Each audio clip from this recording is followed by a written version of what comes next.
दोस्तों नमस्कार। दोस्तों मैं विमल शाही आप सभी लोगों का अपने चैनल में स्वागत करता हूं और उम्मीद करता हूं कि आप लोग सब लोग स्वस्थ होंगे एवं मस्त होंगे। सभी राष्ट्रवादियों और सनातनियों से ये निवेदन रहेगा कि आप लोग मेरे चैनल को सब्सक्राइब कर लीजिए और वीडियो को लाइक एवं शेयर भी कीजिए।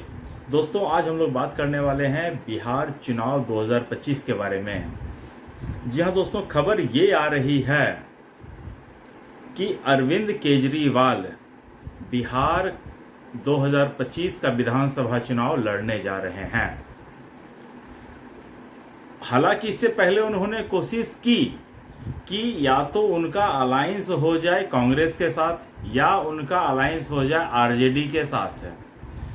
लेकिन मैं पहले ही कई वीडियो में कह चुका हूं कि इंडिया अलायंस जो है वो किसी लक्ष्य की प्राप्ति के लिए नहीं है, ये स्वार्थ की राजनीति है। और जहां पर स्वार्थ आ जाता है वो राजनीति ज्यादा दिन तक टिक नहीं सकती है। इंडिया गठबंधन के दल जो है वो एक दूसरे पर भरोसा ही नहीं करते हैं, ट्रस्ट इशू है। तो ऐसे में लोकसभा का चुनाव बहुत बड़े परिप्रेक्ष्य में था, तो इन लोगों ने एक दूसरे का चेहरा देखना पसंद नहीं था, उसको दरकिनार करते हुए मोदी को रोकने के लिए एक इंडिया अलायंस बनाया था। लेकिन लोकसभा चुनाव में सारे राजनीतिक दल मिलकर भी इंडिया अलायंस जो है वो उतनी सीटें नहीं ला पाए जितने पूरे भारत में अकेले नरेंद्र मोदी लाए थे, बीजेपी लाए थे।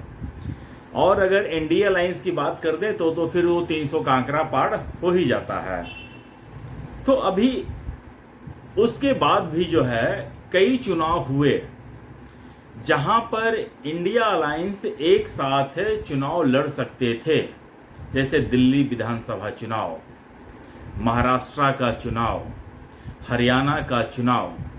लेकिन ये लोग मतलब कि सिर्फ मीडिया में या दुनिया को दिखाने के लिए कि हाँ हम मोदी से लड़ने जा रहे हैं, लेकिन सच्चाई तो ये है कि ये लोग ही एक दूसरे को फूटी आंख नहीं सुहाते हैं। इन लोगों का बस चले तो एक दूसरे की टांग खींच देंगे। पहले मोदी की तो छोड़ दीजिए, बाद में खींचेंगे, पहले एक दूसरे की टांग खींचने पे लोग ज्यादा ट्रस्ट करते हैं। तो अब यही चीज हो रहा है बिहार विधानसभा चुनाव में। केजरीवाल ने बहुत कोशिश की कि कांग्रेस के साथ उसका अलायंस हो जाए, कांग्रेस ने बहुत कोशिश की कि आरजेडी के साथ उसका अलायंस हो जाए, या मतलब कि इनको कुछ सीटें मिल जाए, अपना पैर रखने के लिए जगह मिल जाए। लेकिन अरविंद केजरीवाल का क्रेडिट इतना खराब है कि हरियाणा में अरविंद केजरीवाल एक बहुत बड़ी पार्टी के रूप में उभरकर सामने आ रही थी। लेकिन जब ये और कांग्रेस निगोशिएशन टेबल पर बैठे हैं तो कांग्रेस इनको 3 से 4 सीट से ज्यादा देने को तैयार नहीं थे, जबकि हरियाणा में सीटों की संख्या, टोटल सीटों की संख्या मात्र 90 थी। उसके बाद आम आदमी पार्टी ने बोला कि चलिए हमको 3-4 मत दीजिए, हमको कुछ रिस्पेक्टेबल दे दीजिए, 10 सीट दे दीजिए कम से कम। कांग्रेस ने इसको 10 सीट के लायक भी नहीं समझा और नतीजा ये हुआ कि कांग्रेस अलग चुनाव लड़ी और आम आदमी पार्टी अलग चुनाव लड़ी। यही हाल हुआ महाराष्ट्र के चुनाव में, यही हाल हुआ फिर दिल्ली के चुनाव में। दिल्ली के चुनाव में भी अरविंद केजरीवाल ने काफी प्रयास किया कि किसी तरह आम आदमी पार्टी और कांग्रेस का अलायंस हो जाए, लेकिन वहां पर भी केजरीवाल की दाल नहीं गली। नतीजा ये हुआ कि बीजेपी वहां दिल्ली में भी पूर्ण बहुमत की सरकार बनाकर जीत गई। अब बिहार में जब आम आदमी पार्टी को कोई भाव नहीं दिया, तो चूंकि आम आदमी पार्टी एक राष्ट्रीय पार्टी है, तो केजरीवाल को तो किसी तरह अपना राष्ट्रीय जो पार्टी की जो पहचान है वो बचा कर रखनी है। तो उन्होंने क्या घोषणा किया कि हम बिहार में पूरे 243 सीटों पर चुनाव लड़ेंगे। ये अलग बात है कि उनको 243 कैंडिडेट मिलेंगे हर एक विधानसभा क्षेत्रों के लिए कि नहीं मिलेंगे, इसका मुझे पता नहीं है। तो अब उन्होंने मतलब थोड़ा बहुत हाथ पैर मारना शुरू किया है। और इसी क्रम में आम आदमी पार्टी ने आज पटना में मशहूर शिक्षक खान सर से मुलाकात की।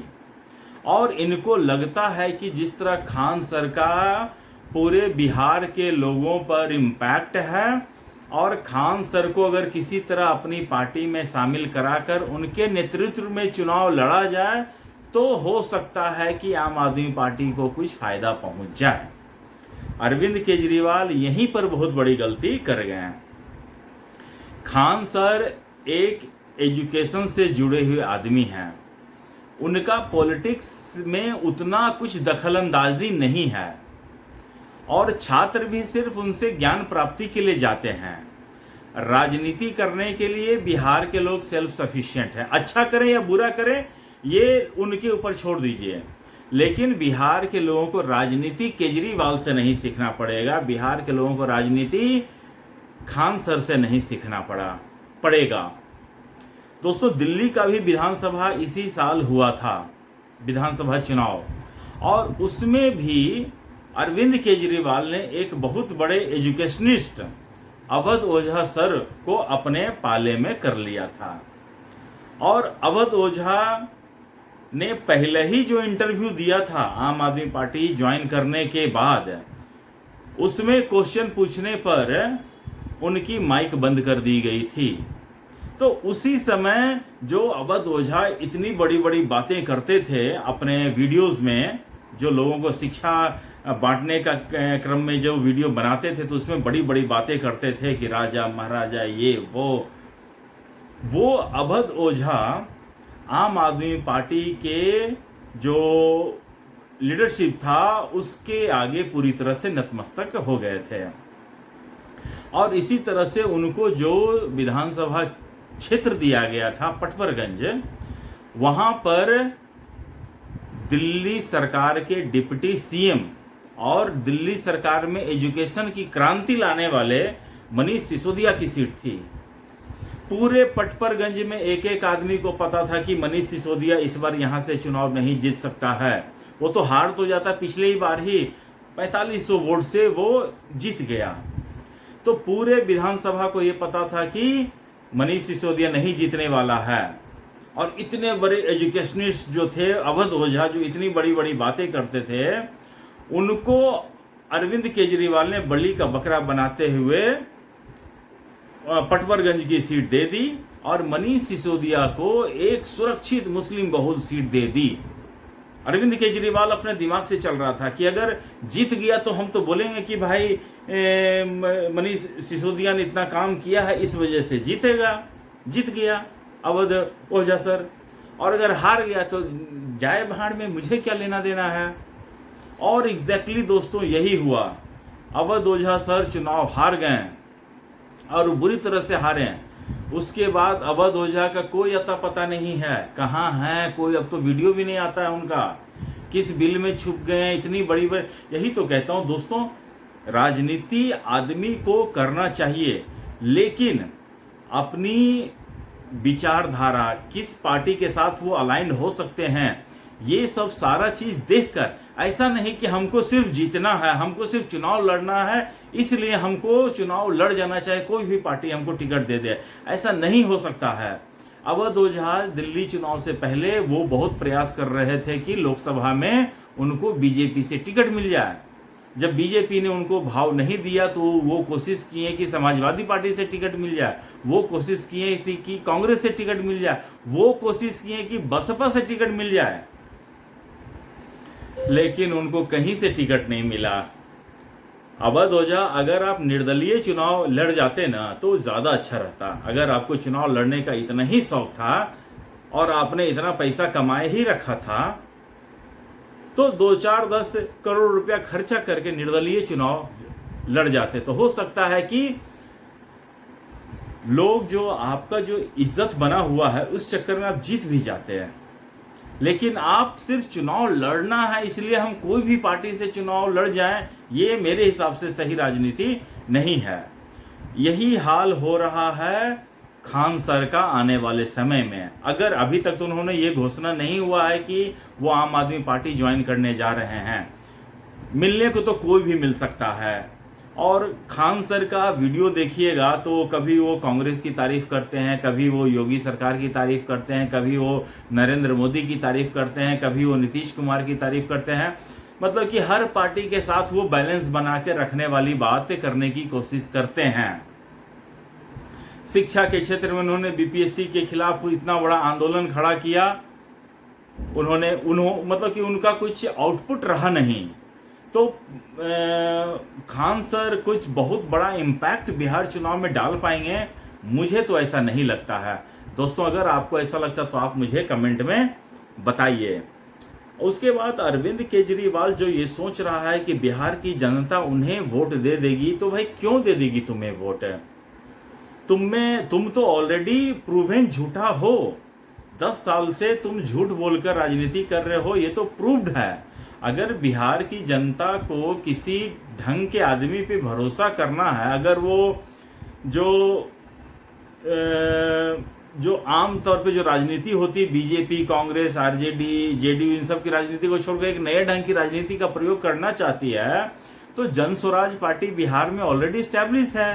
प्रशांत किशोर को लोग अच्छी तरह से जानते हैं और प्रशांत किशोर की टीम भी अच्छी है। तो अगर बिहार की जनता को वोट देना होगा, कोई एक कन्वेंशनल पॉलिटिक्स से हटकर एक नए पॉलिटिक्स की ओर देखना चाहते हैं अगर वो, तो वो प्रशांत किशोर को वोट देंगे, तुम्हें क्यों देंगे? तो संजय सिंह जो हैं, उनकी मुलाकात हुई है खान सर से मुलाकात हुई है, और किस बारे में मुलाकात हुई तो भगवान ही जाने। खान सर को अपनी इज्जत का थोड़ा सा तो ख्याल रखना चाहिए। वो एक शिक्षाविद हैं, बड़े बड़े उनके मतलब कि स्टूडेंट्स हैं, और बड़े बड़े लोगों के साथ उठना बैठना होता है। तो क्या वो सिर्फ एक पॉलिटिक्स के चक्कर में टिकट ब्लैकिया के साथ बैठना, ये मतलब कि खान सर को इस बारे में सोचना चाहिए था कि संजय सिंह क्या है, टिकट ब्लैक किया है, जिंदगी उसकी टिकट ब्लैक करते हुए बेची, तो क्या वो बिहार में आकर टिकट ब्लैक करेगा क्या? मुझे तो नहीं लगता है कि आम आदमी पार्टी का कोई स्कोप है। लेकिन हाँ, एक इंस्टीट्यूशन को फायदा हो सकता है, चुनाव आयोग को। बिहार विधानसभा में 243 सीटों पर उनकी जमानत जब्त होने वाली है, तो इससे चुनाव आयोग को कुछ फायदा हो जाएगा और किसी को कोई फायदा नहीं होने जाने वाला है। अरविंद केजरीवाल को लेस देन 0.5% वोट भी नहीं होगा पूरे बिहार में, ये आने वाले चुनाव में पता चल जाएगा। लेकिन केजरीवाल क्या लगता है आपको, अगर बिहार में उनकी पार्टी चुनाव लड़ती तो क्या वो चुनाव प्रचार करने आएगा बिहार? मुझे तो नहीं लगता है। दिल्ली में इतना बड़ा डेमोलिशन ड्राइव चल रहा है, अरविंद केजरीवाल आंदोलन से निकला हुआ पार्टी है, इतना डेमोलिशन ड्राइव में उसको तो आकर धरने पर बैठ जाना, न सिर्फ धरने पर बैठना चाहिए बल्कि एक बुलडोजर के नीचे आ जाना चाहिए था कि भाई अब तो या तो मेरी लाश से गिरेगी या ये बिल्डिंग गिरेगी। लेकिन केजरीवाल देखिए भागा हुआ है, और वो उन्हीं स्टेट में जा रहा है जहां से उसको दिल्ली क्रॉस ना करना पड़े। लेकिन वो पंजाब में अपना घर बनाए हुए, अभी डेरा पंजाब में है उसका, और पंजाब से बिहार आने के लिए उसको दिल्ली क्रॉस करना पड़ेगा। तो मुझे लगता है दिल्ली क्रॉस करते ही कहीं वो गिरफ्तार ना हो जाए। तो बहुत सारी विडंबना है केजरीवाल के साथ। देखिए केजरीवाल मतलब कि कितना पार लगा पाता है, वो तो आने वाला वक्त ही बताएगा। तो दोस्तों, मुझे आज के लिए इतना ही अपडेट देना था। आपको ये वीडियो कैसा लगा कमेंट में ज़रूर बताइएगा। तब तक के लिए आप लोग अपना ख्याल रखिए, स्वस्थ रहिए, मस्त रहिए। तब तक के लिए नमस्कार, बाय।